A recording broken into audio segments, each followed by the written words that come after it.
আসসালামু আলাইকুম এভরিওয়ান। আজকে বানিয়ে ফেললাম ভেলপুরি। অনেক দিনের কিন্তু আমাদের ইচ্ছে ছিল ভেলপুরি বানানোর। এই প্রথমবার ট্রাই করলাম, খুব খারাপ হয়নি, ভালোই হয়েছে। ময়দা, সুজি, বেকিং সোডা এবং কর্নফ্লাওয়ার অ্যাড করে হালকা গরম কুসুম পানিতে ময়দা মেখে নিব। এই যে আমি ওভেনে পানি গরম করতে দিয়ে দিলাম।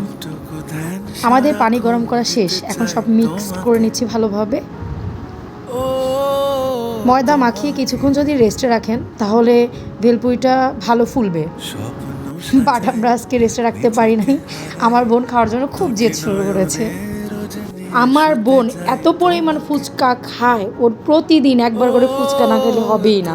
তো ফুচকা বানাতে বানাতে বোর হয়ে গেছি, এখন তাই ভেলপুরি বানালাম।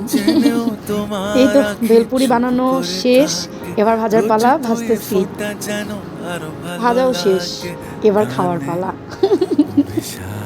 বিশ্বাস করেন, যত টাইম আমাদের ভাজতে না লাগছে তার 1/3 টাইমও খেতে লাগে নাই।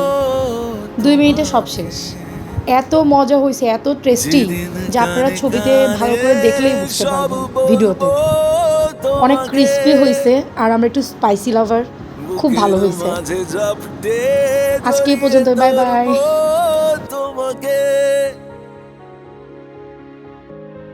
পথ চেয়ে রই, দেরি করো না যতই, আর ভোলা যাবে না জীবনে কখনোই তোমাকে। ও তোমার